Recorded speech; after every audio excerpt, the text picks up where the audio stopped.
بسم اللہ الرحمن الرحیم۔ السلام علیکم ناظرین، میں ہوں فیاض راجہ اور آپ دیکھ رہے ہیں لاج نیوز۔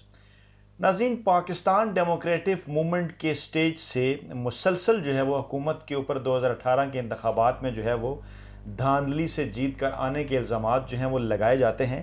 آج کی اس ویڈیو کے اندر ہم آپ کو یہ بتائیں گے کہ کیسے مولانا فضل رحمان اور محمود خان اچکزئی جو کہ پاکستان ڈیموکریٹک موومنٹ کے پلیٹ فارم سے دونوں جو ہے وہ حکومت کے اوپر دھاندلی کے الزامات جو ہیں وہ لگاتے ہیں، تو ہم اعداد و شمار کی مدد سے ہم آپ کو یہ بتائیں گے کہ کس طرح سے یہ جو دھاندلی کے الزامات ہیں یہ غلط اور بوگس ہیں۔ ناظرین،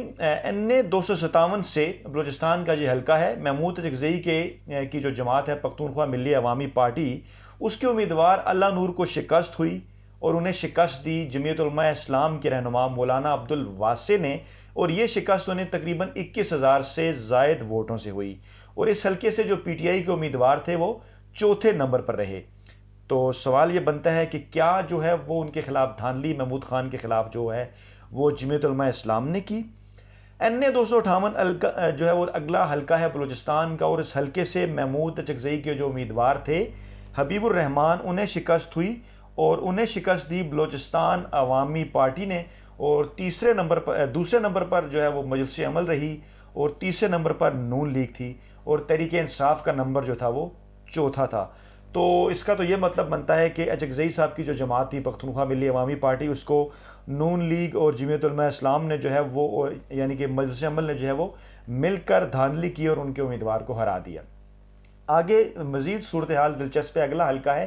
NA 259۔ یہاں سے محمود اچکزئی صاحب کے امیدوار ہار گئے، اور کس سے وہ ہارے؟ وہ ہارے جناب شاہزین بگٹی سے، جو کہ اکبر بگٹی صاحب کے پوتے ہیں، اور ان سے وہ جناب علی وہ ہار گئے، اور ان کے جو امیدوار تھے اچکزئی صاحب کے نور احمد شاہ، وہ 14ویں نمبر پر رہے اس حلقے کے اندر۔ یعنی اس کا یہ مطلب لیا جائے کہ ان سے پہلے جو تمام کے تمام 13 امیدوار تھے، ان سے جنہوں نے زیادہ ووٹ لیے، ان سب نے مل کر جو ہے وہ انہیں دھاندلی سے ہرایا۔ اچھا، NA 260 اور NA 261 سے جو ہے وہ اچکزئی صاحب کا کوئی بھی امیدوار جو ہے اس نے الیکشن میں حصہ نہیں لیا، اور NA جو 262 تھا، یہاں سے جو محمود خان اچکزئی کی جو جماعت تھی پختونخوا ملی عوامی پارٹی، یہاں سے ان کے امیدوار عیسیٰ روشن کو تقریباً 21,000 ووٹوں سے شکست ہوئی، اور یہ شکست انہیں کس نے دی؟ جی بالکل، یہ شکست انہیں دی جناب جمعیت علماء اسلام کے کمال الدین نے، اور اس جگہ پر بھی تحریک انصاف کے جو امیدوار تھے وہ ہاشم پانیزئی، وہ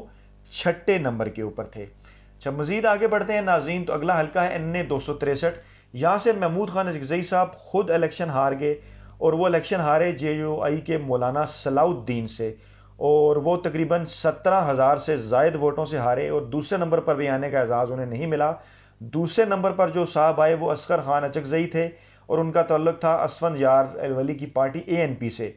تو اب پہلی، دوسری اور تیسری نمبر پر جو جماعتیں آئیں، یعنی کہ جمعیت علماء اسلام، عوامی نیشنل پارٹی اور محمود خان اچکزئی کے جو امیدوار تھے،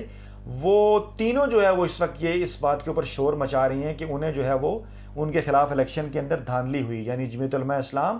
ANP بھی، اور اس کے ساتھ ساتھ جو ہے وہ محمود خان اچکزئی پختونخوا ملی عوامی پارٹی بھی۔ اچھا، اسی طرح NA 264 ہے اگلا حلقہ۔ اس حلقے سے محمود خان اچکزئی کے جو امیدوار تھے عبد الرحمان، ان کو شکست ہوئی، اور ان کو شکست ہوئی جمعیت علماء اسلام کے رہنما مولانا عصمت اللہ صاحب نے انہیں شکست دی۔ اچھا، اگلا حلقہ ہے NA 265۔ یہاں محمود خان اچکزئی امیدوار تھے، اور یہ وہ حلقہ ہے جہاں سے وہ جس امیدوار کے مقابلے میں ہارے، وہ امیدوار پاکستان تحریک انصاف کے تھے اور موجودہ ڈپٹی اسپیکر تھے قاسم سوری صاحب، اور اس کا جو ہے وہ محمود خان اچکزئی کو زیادہ دکھ ہے کیونکہ ان کا تعلق جو ہے وہ PTI سے تھا۔ لیکن یہاں پر بھی آپ کے نالج کے لیے میں بتا دوں کہ قاسم سوری صاحب کے مقابلے میں جو صاحب دوسرے نمبر پر رہے وہ محمود خان اچکزئی کی پارٹی سے ان کا تعلق نہیں تھا، وہ تھے جناب لشکری رئیسانی صاحب، اور یہاں پہ اچکزئی صاحب کے جو امیدوار تھے وہ تیسرے نمبر پر رہے، اور ان کے امیدوار کے جو ووٹ تھے وہ لشکری رئیسانی سے بھی 8,000 کم تھے، اور اب وہ کہہ رہے ہیں کہ ان کے خلاف جو ہے وہ دھاندلی ہو گئی۔ NA 266 اگلا حلقہ جی بلوچستان کا۔ یہاں سے محمود اچکزئی کی جو پختونخوا ملی عوامی پارٹی ہے ان کے امیدوار ہار گئے، اور یہاں سے انہیں بلوچستان نیشنل پارٹی کے آغا حسن بلوچ نے ہرایا، اور ان کا جو امیدوار تھا پختونخوا ملی عوامی پارٹی کا محمود خان اچکزئی کا، وہ دوسرے نمبر پر بھی نہ آیا، اور دوسرے نمبر پر جو ہے وہ JUI کے حافظ حسین احمد صاحب آئے، اور یہاں بھی PTI کہیں چوتھے نمبر پر آئی۔ اور اب یہ سوچا جائے کہ کیا چوتھے نمبر کی پارٹی نے ادھر بھی ان کے ساتھ جو ہے وہ دھاندلی کر لی۔ پھر NA 257 آ گیا، یہاں سے محمود خان اچکزئی صاحب کا کوئی امیدوار نہیں تھا، یہاں سے JUI نے جو ہے وہ NA 257 سے نشست جو ہے وہ نکالی۔ NA 261 پر بھی ان کا کوئی امیدوار نہیں تھا، یہاں سے بھی MMA جیتی، اور NA 269 پر بھی وہ کوئی امیدوار نہ دے سکے، اور یہاں پر بلوچستان نیشنل پارٹی کے سربراہ اختر مینگل جو تھے انہوں نے کامیابی حاصل کی۔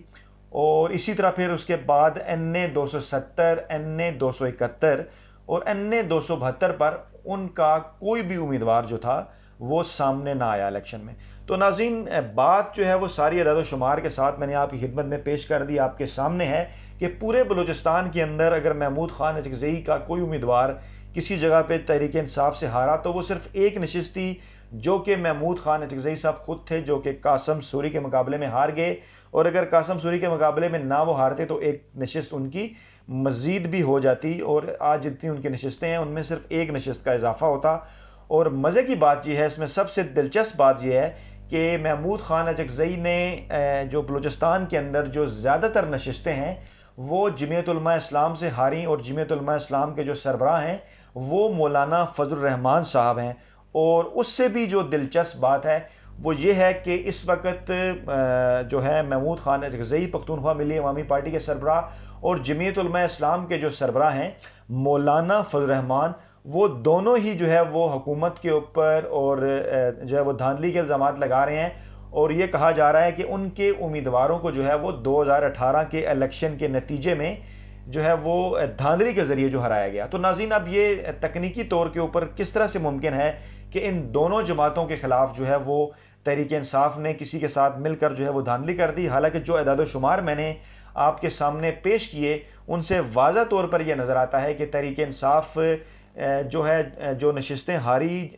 کئی نشستوں کے اوپر وہ تیسرے یا چوتھے نمبر پہ رہی، کسی جگہ اگر دوسرے نمبر پہ بھی تھی، تو جو محمود خان اچکزئی کی جو پارٹی تھی ان کو جن امیدواروں نے زیادہ تر ہرایا، ان امیدواروں کا جو تعلق تھا وہ جمعیت علماء اسلام یعنی مولانا فضل الرحمان کی جماعت سے تھا۔ تو ناظرین، اس طرح سے یہ جو دھاندلی کے حوالے سے جو پورا ایک بیانیہ ہے پاکستان ڈیموکریٹک موومنٹ کا، وہ بالکل منہ کے بل جو ہے وہ گرتا ہوا نظر آتا ہے۔ اور یہ آج ہم نے بات کی ہے بلوچستان کے حوالے سے، اور بلوچستان جس کے اندر جو ہے وہ NA 257 سے لے کے NA 272 تک کی جتنی بھی نشستیں ہیں ان کا ہم نے احاطہ کیا ہے، اور اعداد و شمار کے ذریعے ہم نے آپ کو بتایا ہے کہ یہ جو بیانیہ ہے دھاندلی کا وہ کس قدر جو ہے وہ غلط اور بوگس ہے۔ اور اب یہ فیصلہ آپ نے کرنا ہے کہ کیا محمود خان اچکزئی صاحب جو ہیں وہ جھوٹ بول رہے ہیں یا مولانا فضل الرحمان جو ہیں وہ جھوٹ بول رہے ہیں۔ اور ناظرین، یہ آپ نے کمنٹ ہمیں کر کے بتانا ہے ہمارے کمنٹس میں، اور ہم آپ کو اس موقع پہ یہ بھی بتا دیں کہ یہ اعداد و شمار الیکشن کمیشن سے حاصل کیے گئے ہیں، اور اس کے اندر جو ہے وہ برادرم آصف محمود صاحب کے ایک کالم سے بھی جو ہے وہ مدد لی گئی ہے۔ تو ناظرین، آج کی ویڈیو جو ہے وہ آپ اس کے اوپر غور کریں اور کمنٹ میں بتائیں کہ دھاندلی کا بیانیہ اگر ٹھیک ہے تو پھر مولانا فضل الرحمان جھوٹے ہیں یا پھر محمود خان اچکزئی۔ اپنا بہت خیال رکھیے گا، اللہ حافظ۔